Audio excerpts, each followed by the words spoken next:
They took a book. She did. She took a Monster Calls. I bet they're going to read it for Oceanside Go Read. One summer, one book. One Oceanside. Hi, I'm Mary Digiovanna. I am a Board of Trustee at the Oceanside Public Library.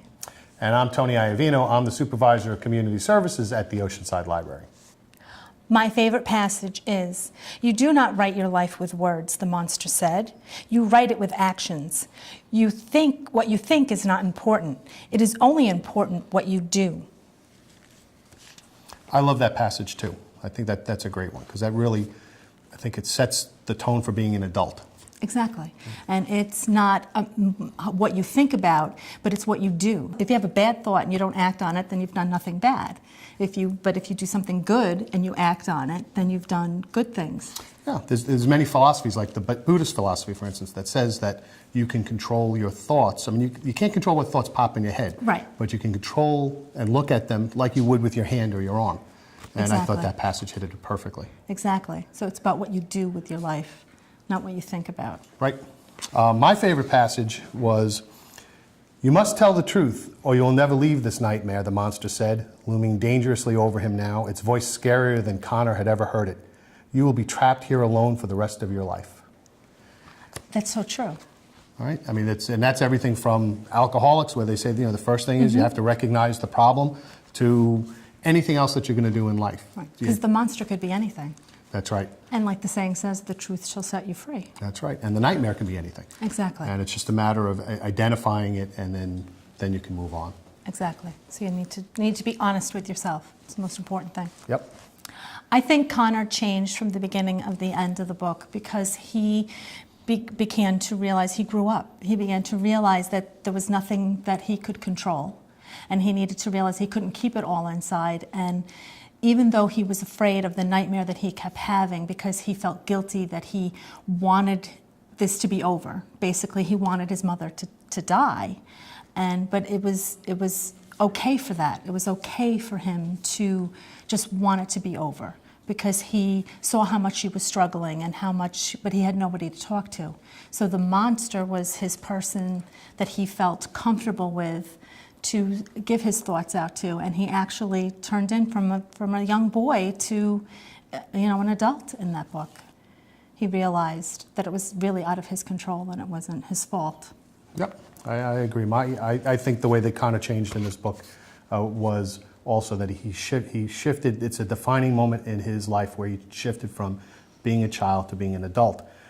Sometimes that happens to us when we're very young. Sometimes it never happens to us at all, as far as becoming an emotional adult. And I thought that was the biggest change, where you could just see where he could accept that life happens and it's how you deal with it that matters. And that there's also things that, in this life you just can't run and hide away from.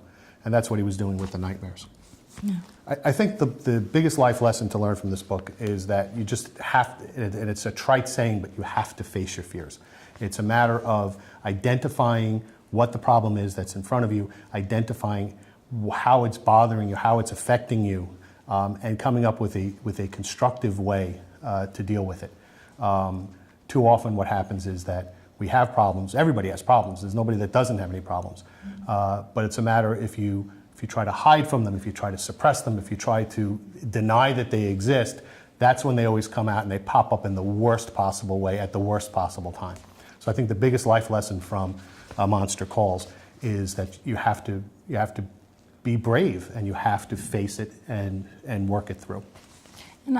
Exactly, and I don't think it shows you that you can't run away from your problems, that they're always going to be there. You have to face them, you have to be honest about them, you have to be honest about what you need to do about them, and maybe not look at it that blaming other people for it. Like when he was in the school and he thought he was invisible and all the problems he had with the kids, and he let somebody bully him because he thought that's the way it should be.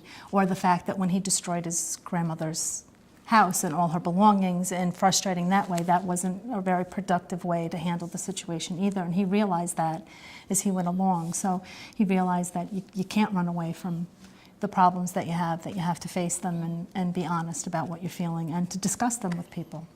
I think another great life lesson in this book is not to take stories that you hear or things that your first impressions of things and take them as gospel truth.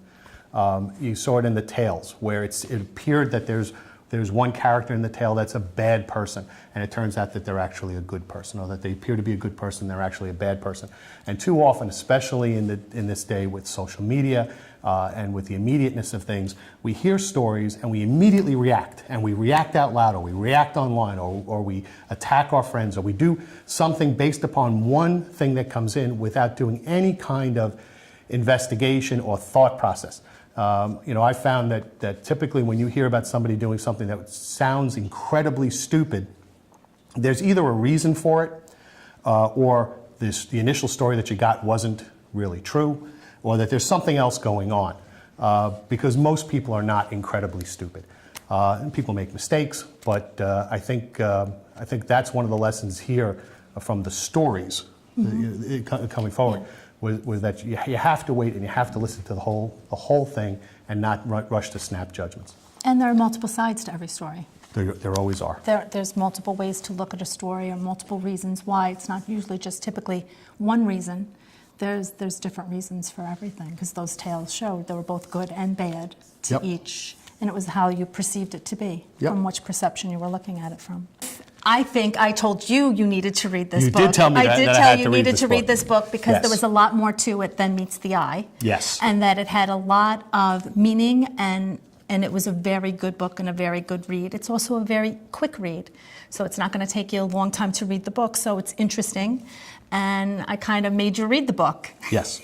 I read the book because I'm scared to marry. That's really the first reason why I did it. But no, I tell you the truth, I was hesitant about reading the book at the beginning. I knew that there was some dark material in here, and I wasn't really excited about picking it up. I will say this, it's a page turner. It's a great story. I mean, it's hard to put down once you pick it up. It does deal with some heavy topics, but it does it in a very light touch way. I thought the language in here is marvelous, but it's very accessible, and I'm telling you, it really is an excellent read. It's a good book, and the monster's not really scary. No. The scariest part about reading this book was you yelling at me that I had to read the book. Exactly. Yeah. But I told you I was right, wasn't I? It's a good book. It's a really good book. You're always right.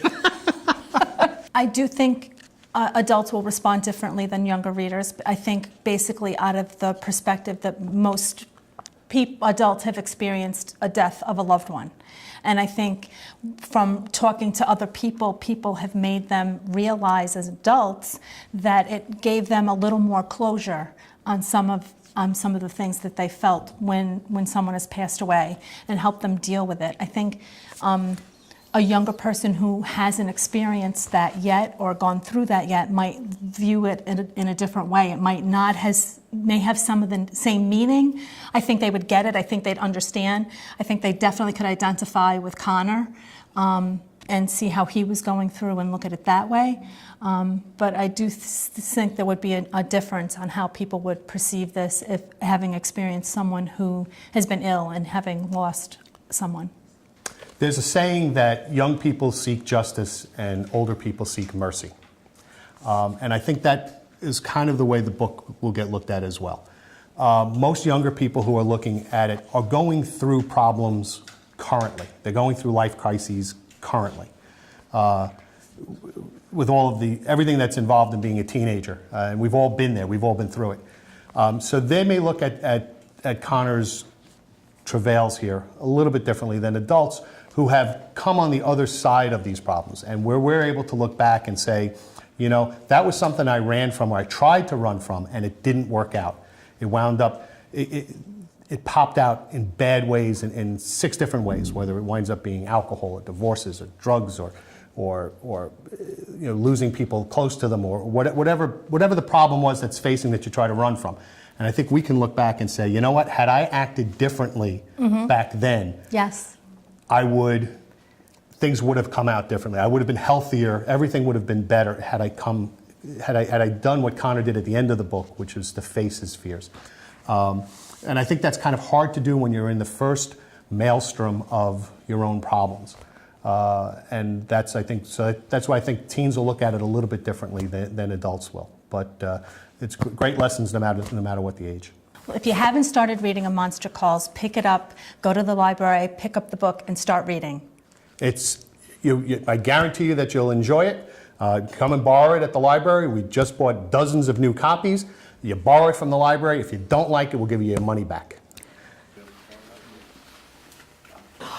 Oh, no! Okay, which one of you guys wants to start?